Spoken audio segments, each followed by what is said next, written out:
lambung ini diolah lagi sama si HCl ini supaya apa? Supaya lebih halus lagi, supaya tubuh kalian ini nggak kenapa-napa ya. Kalau misalkan makanan kalian masih ada yang keras itu takutnya terjadi sesuatu. Makanya kita nggak boleh makan sesuatu yang keras ya, jangan terlalu keras. Takutnya si organ kalian ini terluka.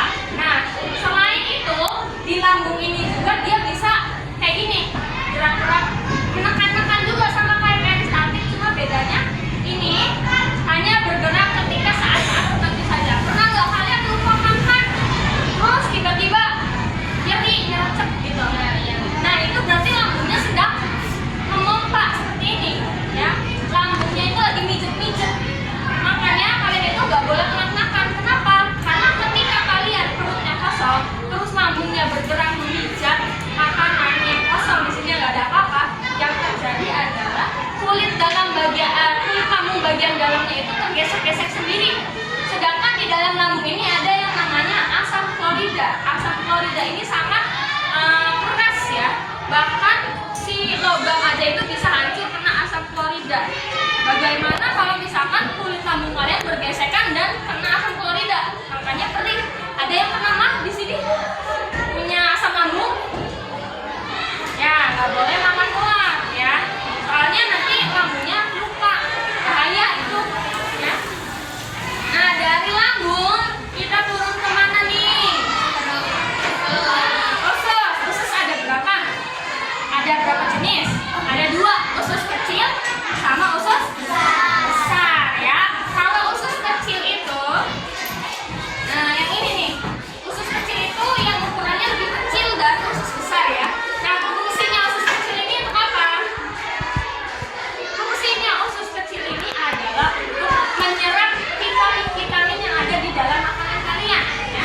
Dari buah-buahan, dari sayur-sayuran, dari vitamin-vitamin yang kalian makan itu diserapnya di sini, di usus kecil. Nah, kalau usus besar fungsinya buat apa? Buat menyerap air ya. Makanya kalian kalau misalkan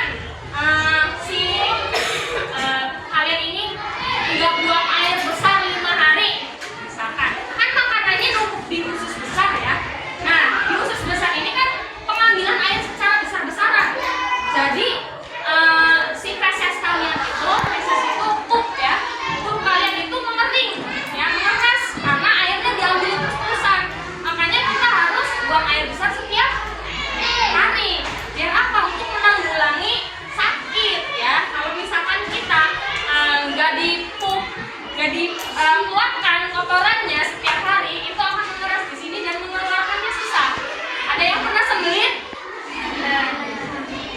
Ada yang pernah lah ya pastinya. Nah, itu diakibatkan karena kalian tidak lancar buang air besarnya. Makanya kalian merasakan yang namanya sembelit atau susah buang air besar. Nah, di sini ada apa lagi selain usus besar? Habis dari usus besar ke sini, terus ke usus besar, terus mana? Namanya anus ya. Anus itu adalah lubang tempat keluarnya kotoran. Nah, itu namanya anus ya. Jadi kalau misalkan kalian habis makan kan masuknya dari lubang, keluarnya dari lubang lagi. Nah, ini dia namanya anus ya. Kalian ada yang mau ditanyakan? Ada yang mau ditanyakan?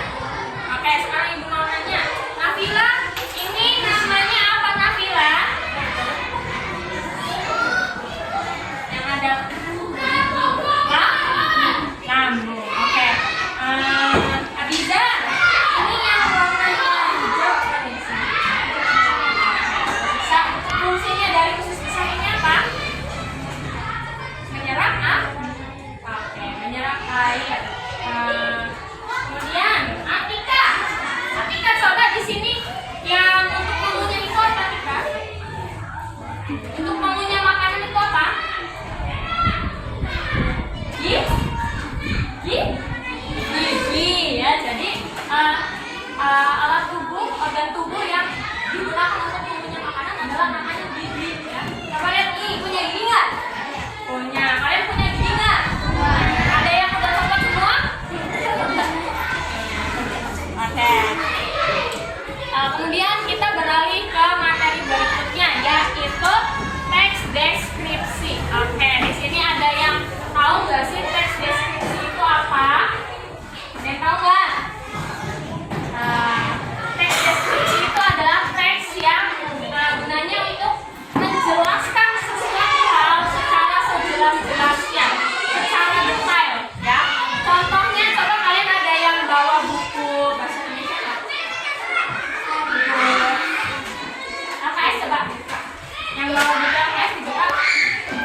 pasti dari judulnya aja Parangtritis dengan Ida, berarti ini akan menjelaskan tentang pantai Parangtritis. Coba Ibu bacakan ya. Salah satu andalan wisata Kota Yogyakarta adalah Pantai Parangtritis. Tepatnya Pantai Parangtritis berada di Kecamatan Sretek, Bantul, Daerah Istimewa Yogyakarta. Pantai ini terletak sekitar 27 km arah selatan Yogyakarta. Nah, dari sini aja kita udah tahu nih kalau teks deskripsi ini adalah untuk menjelaskan suatu hal ya, entah itu tempat, entah itu alamat seseorang, entah itu rumah, entah itu benda. Nah, sekarang Ibu ingin mendeskripsikan Yasmin. Coba Yasmin sendiri dulu. Nah, coba madep ke teman-temannya. Ini adalah dia bernama Yasmin. Nah, Yasmin ini anaknya sangat cantik ya. Dia memiliki bulu mata yang lentik ya. Senyumnya sangat manis. Hari ini dia mengenakan kerudung warna hitam dan baju berwarna hijau. Nah, ini adalah contoh dari mendeskripsikan orang ya. Oke. Kemudian coba kalian bisa nggak kalau misalkan Ibu suruh kalian mendeskripsikan diri kalian sendiri? Bisa? Bisa. Oke. Silakan kalian tulis deskripsi dari diri kalian sendiri. Oke, silakan dimulai dari sekarang. Sudah selesai? Sudah. Siapa yang bersedia untuk memaparkan hasil kerjanya? Coba siapa yang mau membacakan hasil kerjanya? Oke, Atika silakan maju ke depan. Dibacakan hasil kerjanya. Hai, perkenalkan nama saya Atika. Saya adalah anak tunggal. Usia saya adalah 11 tahun. Saya sangat menyukai ayam. Hampir setiap hari aku memakan ayam. Penyukaanku adalah pink. Barang yang aku punya hampir semuanya berwarna pink. Ketika bosan, biasanya aku bermain TikTok. Oke, bagus. Kasih tepuk tangan. Ini adalah hasil kerja dari Tri Atika ya, sudah bagus. Jadi dia menjelaskan tentang dirinya sendiri ya, karena intinya teks deskripsi ini adalah menjelaskan tentang suatu hal ya, secara rinci, secara detail. Oke. Berikutnya kita akan memasuki materi dari matematika, yaitu tentang bacaan.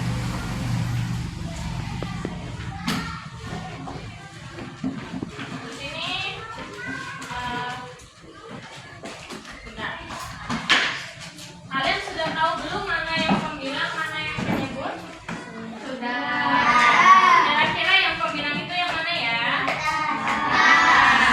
Yang atas ini disebutnya adalah pembilang. Kalau yang bawah penyebut. Oke, cara mengingat-ingatnya itu gimana sih? Biar kalian ingat terus mana sih yang pembilang, mana sih yang penyebut.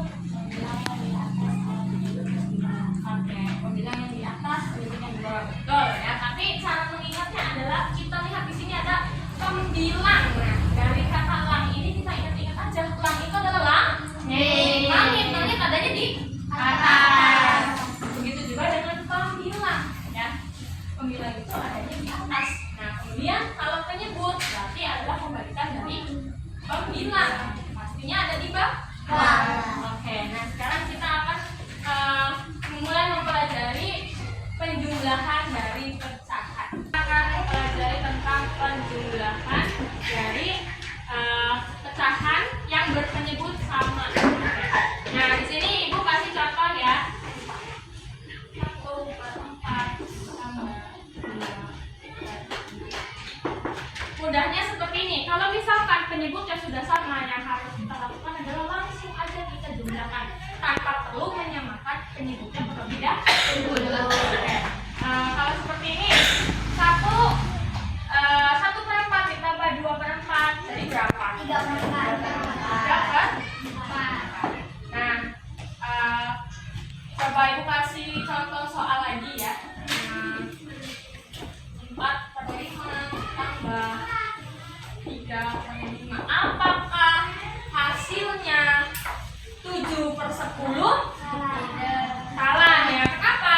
Bukan di bawahnya dijumlahin, enggak, tapi tetap sama ya. Jadi angka penyebutan kita tinggal geser aja nanti ya.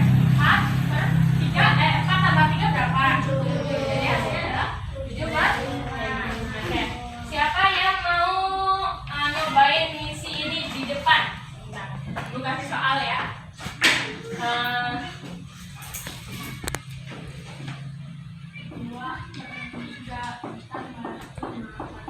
Siapa yang mau? Tasnya. Silakan.